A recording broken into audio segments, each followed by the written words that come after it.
What's up, and welcome back to Gabe Music. Today, we are digging into the SP-404 Mark II for the first time. I'm going to be unboxing it, learning my way around it, and giving you some very initial impressions.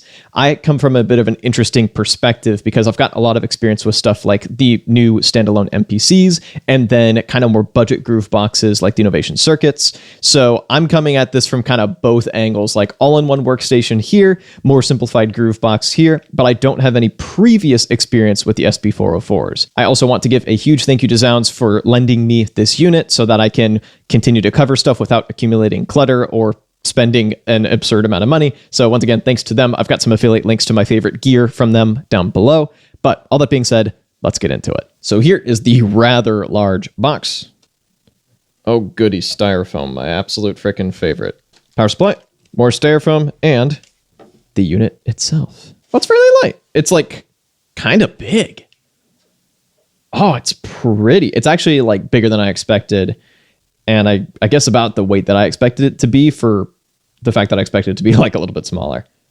Oh man, this is a pretty unit. This is going to take some getting used to. Like the way this is laid out is going to, like, I'm going to have to really get my head around this thing, and that's going to be a decent chunk of this video, I imagine. Let's take a look at the I/O. We've got MIDI in and out for the mini version. USB-C, nice. Power, DC in, line out, very good. And on the bottom, we've got double headphone jack, so a small one and a large one, nice.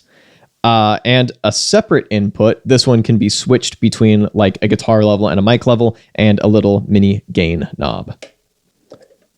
Space for batteries, you better bet I'm going to be giving that a go. Little rubber feet. And some overall decent feeling knobs.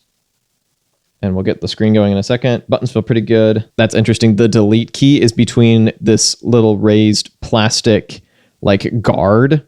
I'm guessing to like warn you about hitting it accidentally, which is kind of cool. Let's turn this thing on. I showed this to my youngest brother and he said, it looks like a phone. And I thought that was funny. Come on, Buckaroo. There it goes. We've got a little bit of screen flicker on camera. It is not doing that in real life. Let me plug this to my audio interface here. We're going to take advantage of the fact that we have the little mini headphone jack because I'm wearing a hat. We got some built-in samples. You better bet I'm going to put this through its paces for finger drumming. They are velocity sensitive. I might turn that off. We'll see. Or I like adjust the sensitivity a little bit. Overall, that feels pretty good though. I feel like I have to lay into them quite a bit, but once again, we can probably adjust that.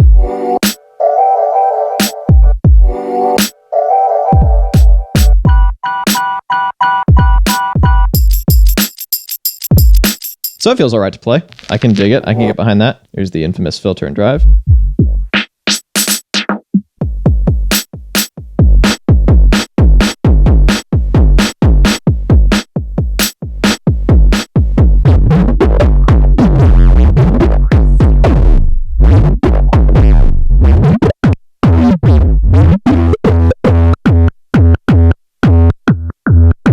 This is not very responsive, and I find that mildly concerning. I'm going to wait for that to go away. I'm going to hold this down. See, it takes a second to like kick in. I don't know if I am just dumb. Fully possible. We'll figure that out. You're getting my fairly raw take on this, because for one thing, people tend to click on these videos. And for another thing, I think it can be helpful to see kind of what the discovery and learning process looks like beyond just, hey, I know how this stuff works. It's good to see the kind of like messy bits that don't always make it into like a polished review. Resonator.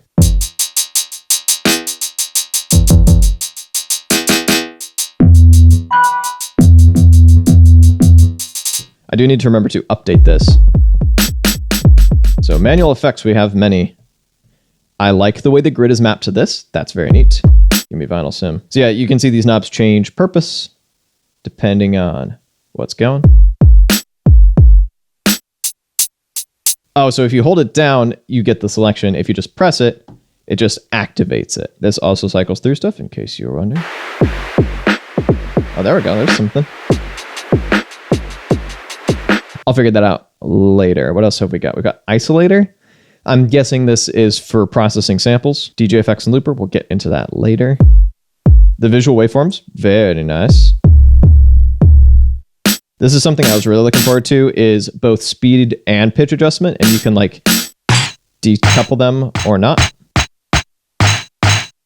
You can do that on stuff like the MPC-1, but on a Roland gadget, at least the ones I'm used to, not so much. See, I feel like I've kind of broken a little bit. I wonder if I can like reset that. Oh, and shift plus fine. The way it like telegraphs what to do is pretty good. Like for the MC line, Roland doesn't have a great reputation for implementing screens. I kind of like the way the screen is implemented here. That's low-key kind of good. Roll, that's fun. Good, here is our curves. I might actually set this to no velocity for now. I do that like an embarrassing amount. See, this push to enter encoder knob is very familiar territory for me.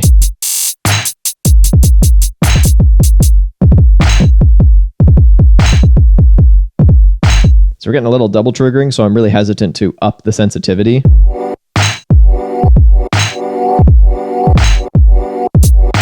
So what about little things like level and whatnot? We got mute groups in here. We got metronome, count in, top tempo, utility. See, what I want to be able to do is say, turn down this hi-hat. Also note, we do have multiple banks here, which you can load up with all sorts of stuff.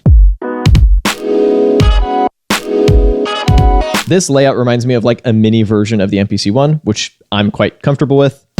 And the idea of having a portable like MPC grid style workflow that like truly portable, like I could put this in a backpack and like carry it around comfortably, not like the absolute chungus that the MPC Live is.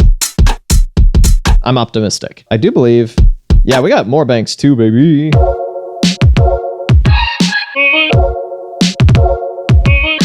So what I want to figure out now, I want to like control pad volumes. So this is your volume envelope, which is nice and visual. Probably not a great sample to test it on. What about this? I like how visual that is. I really, really do. That feels well implemented. So at this point, to get my head around stuff like the sequencer and actually make a beat, I think I need to go do some independent learning. So I'll be right back. All right, it's a while later. I've watched some videos. I've picked up some stuff. I've still got a long ways to go, but let's see if I can just replicate like the very basics that I've picked up. So this is going to be centered around answering some of the questions that I had in the first section of this video. First of all, if you go into pitch speed, this is where your volume is. So for instance, I want to turn down these hi-hats. We've got that. And then if you hold down shift, you've got panning. Easy peasy. We've got different modes for how it deals with pitch and such. So this is vinyl mode, where pitch also affects speed. And then this is like the default, where those are independent. I am a big fan of the fact that you get both. Getting fairly MPC-like once again. I wanted to figure out how to like do the basics of sequencing, or more like recording and patterning. If I understand correctly, we go pattern select. Whoa. And then I think the purple ones have things in them. So by the way, hold. Oh no, how do I stop this? Stop that. Hold keeps the current screen you have up, like up permanently. Is there like just a stop everything button? Okay, so to stop a pattern, you double tap exit or probably shift exit. That's the proper stop. Good to know. All right, it's the following day. I've watched a bunch of videos off camera, enough to at least have a very general idea of the basic functions. I want to see if I can just like blunder my way through them. So to answer some questions regarding things I raised yesterday, if I want to change, say, volume, that's under pitch and speed. And also, I want the sample to ring out. So I'm gonna hit gate and disable gate for this one. Let's tap a tempo.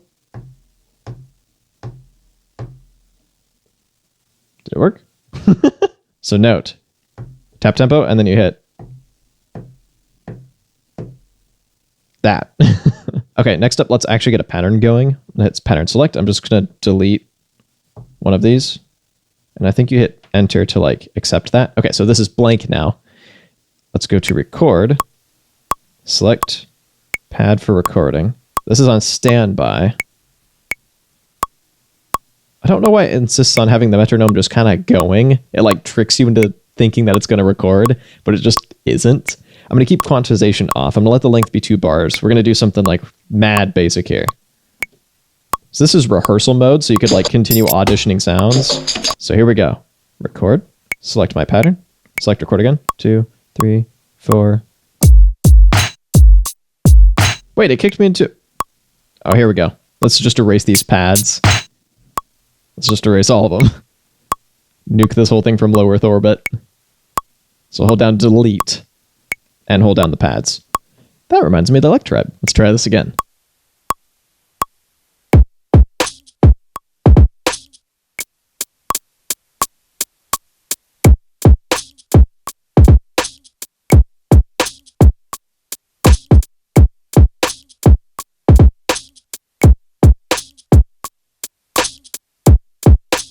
Behold, a very mediocre pattern.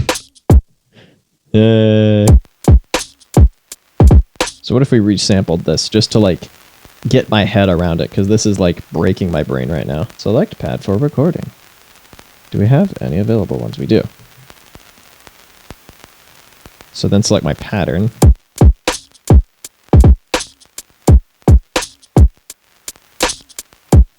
And just hit exit, I think. Oh, it just killed it entirely. So you hit record again to stop it. So let's just go for it.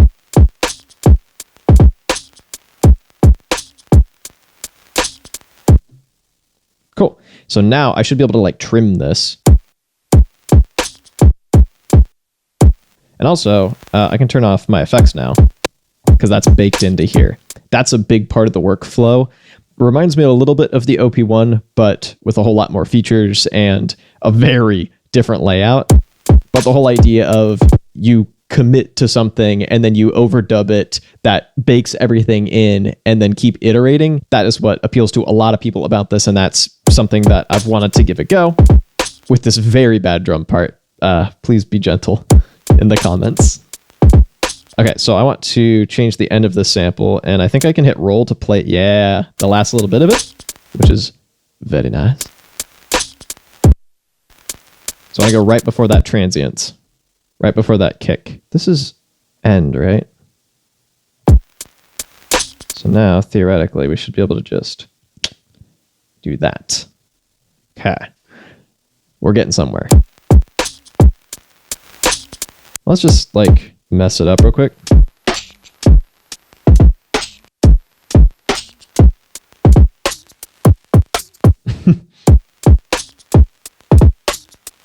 I love that it tells me the BPM here, because here's what I am thinking of trying. Speed it up until it sounds pretty dumb. And then overdub something over this. Or even better yet, record a pattern at 100, play them together, resample it, and then bring it back down to that original 84. Like, I love boom bap, lo-fi, all that kind of stuff. I'm kind of looking at this thing as a vaporwave machine right now. That's kind of the thought I've got going into this. So let's just make some very mediocre, like lo-fi inspired vaporwave, shall we? Let's do this. Can I just like copy this? And I'm assuming to commit to it. Okay, that's super easy, because that means that if I screw this up, I've still got the original sitting around.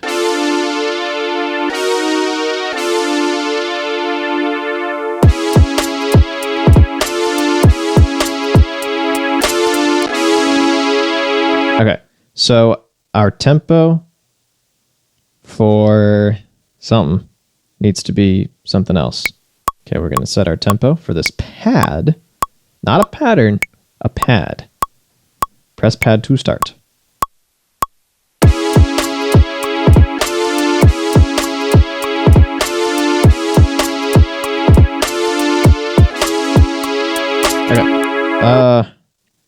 So there's still clearly a step that I'm like missing. Oh.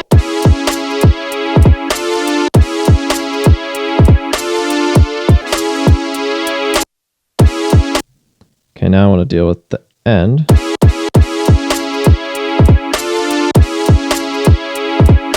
We're getting somewhere. I don't know if it's a good place, but we're getting there. So what I might do is just record this into a pattern at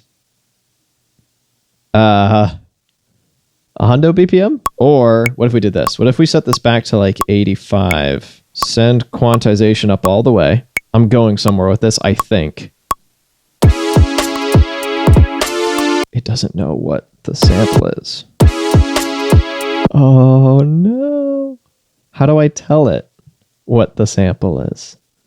Because this just wants to be resonance now. Oh wait, here we go, set value. Okay, so I need to make sure I actually set that this sample is indeed 100 beats per minute.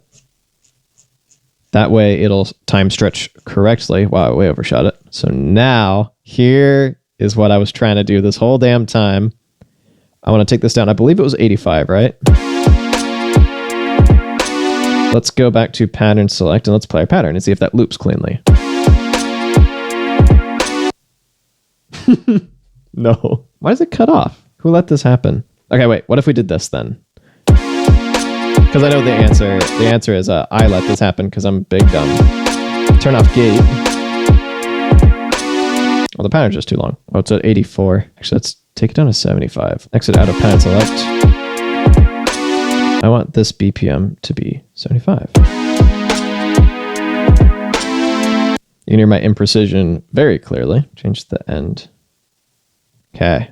Will this work?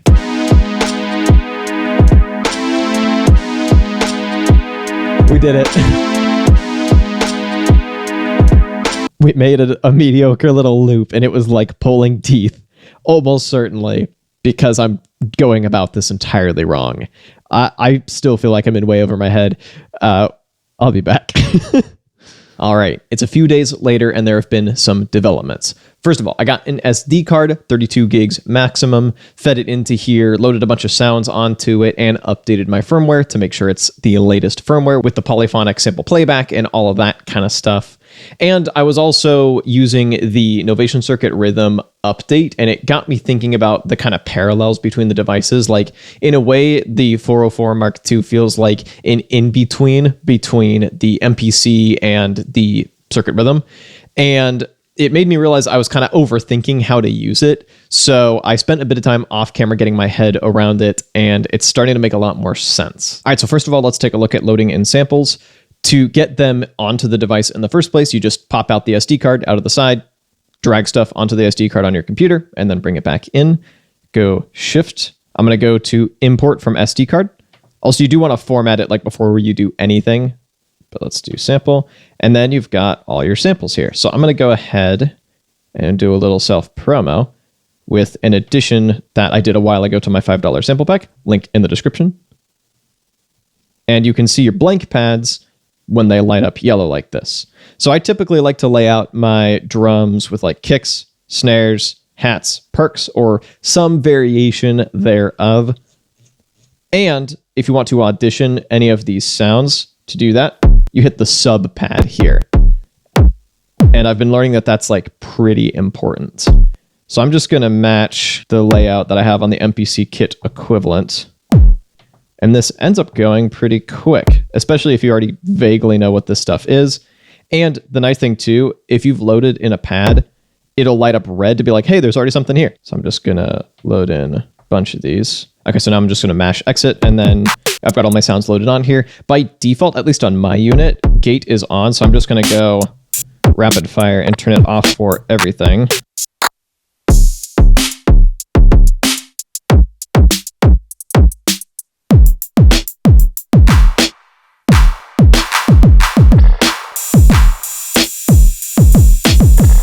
Easy peasy. That's fairly painless. So now I'm going to basically start off ignoring the kind of classic resampling workflow, because now with the latest firmware, we can record chromatic stuff and polyphonic chromatic stuff into the sequencer. And it turns out that's quite a bit easier to work with, at least if you're like me and used to like a pattern-based gadget workflow. So I'm just going to like doodle out something quickly and show you at least how I've found to make it more efficient.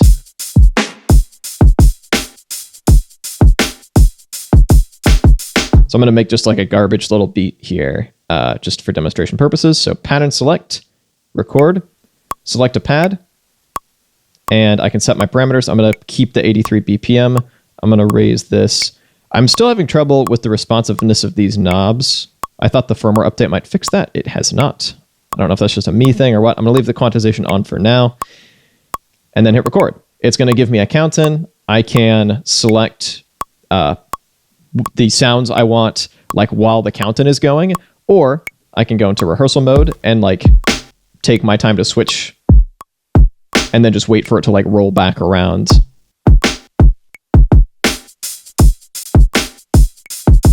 Okay, not my best work, but we'll roll with it for now. I'm gonna hit record again, go back to this pattern. I'm gonna go right into rehearsal mode because I want to select my sounds first. Notice it still shows the recording measures, which is really nice. I'll show you how to get to polyphony in a bit. 2, 3, 4.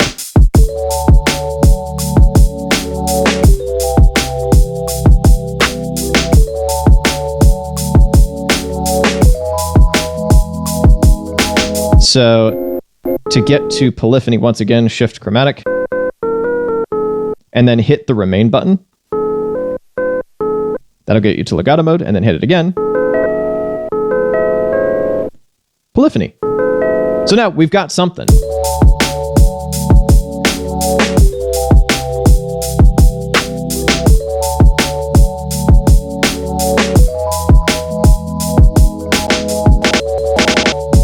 I got some effects.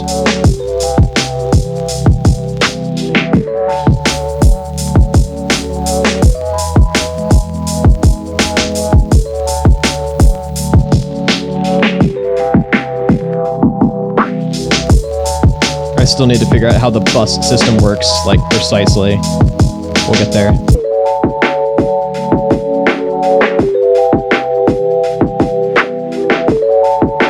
Let's just make this like an ancient cassette.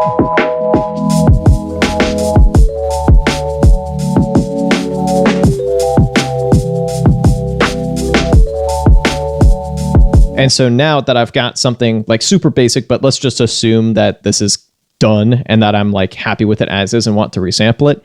Now I'll go into the resampler. Like for me, that makes working with this thing a little bit easier. Like I needed to walk before I could run and do things kind of linearly before I could get super all over the place, which is I think why I was struggling so hard the previous session. So now I've got this pattern here. Let's go resample. Select a pad. Let me just go to a blank one. And then I can press a pattern to start whenever I want to.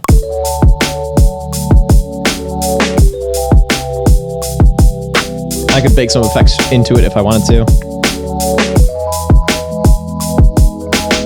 And so now that's living on this pad. And so let's just make some changes to this. If I hold down shift, I want vinyl. No, I do want vinyl to be on. So I want to pitch this down.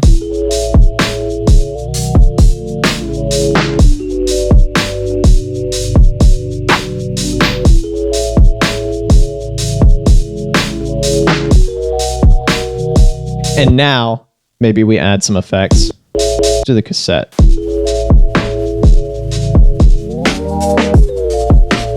Oh no.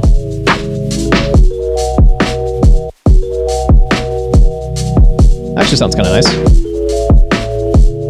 Yeah, that is not quite an even tempo, is it? So I think for fine adjustments, shift 70.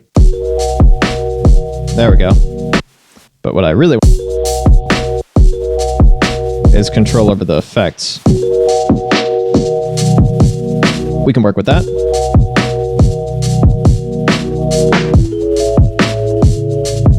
Okay, so I realized I didn't do this in the most elegant way, but here's what I've got so far. I've got the pitched down sample, and I've got a pattern containing that, and it like loops perfectly and all that. The thing to keep in mind is that effects don't live in patterns. They can either be toggled on or off, and that's it. And so if you want to like bake an effect into your pattern, you need to resample. So now I have this pattern with the single pitch down sample. Like I said, I probably could have done this in one combined step, but I forgot. So let me turn on the effects. And now, resample. Let me just select this one. Press pad to start.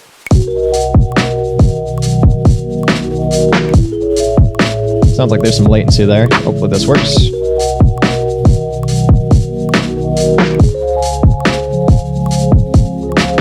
Yeah, so now that's baked into it. So we went from this pattern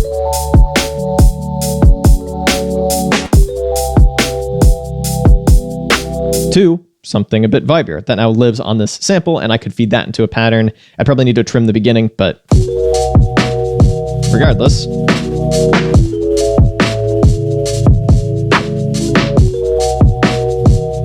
And then I could keep stacking on top of this if I wanted to, maybe even chop this up. Regardless, thinking about the workflow a bit more linearly really helped me out, because here's the deal. The initial navigation of this thing with just like the pad layout and the clearly labeled shift commands and buttons, that made this thing seem pretty like easy and straightforward. And you've hopefully seen that the basic functions are pretty easy and straightforward. But then I got into patterns, and maybe it's because they're like so simple that I was figuring I was missing something. But getting an actual listenable result started to feel like pulling teeth. And to a degree, it still does. And it's going to require kind of embracing what this thing is. Like, yes, you've got polyphony. You can now record chromatic stuff into your patterns. You can stack a bunch of stuff into your patterns and basically never leave patterns if you wanted to make stuff on this thing. That's like totally doable. You could use this kind of like an MPC or an Ovation circuit or something like that.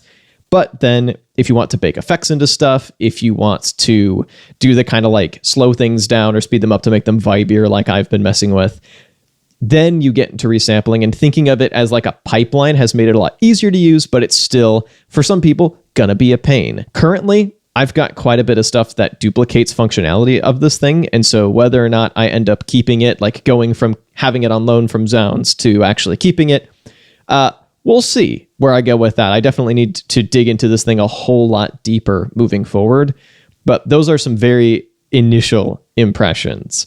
It's clever. I definitely see the appeal. I have gone from feeling like the workflow feels like pulling teeth to actually kind of having it click and going, okay, I actually kind of like this. This is neat.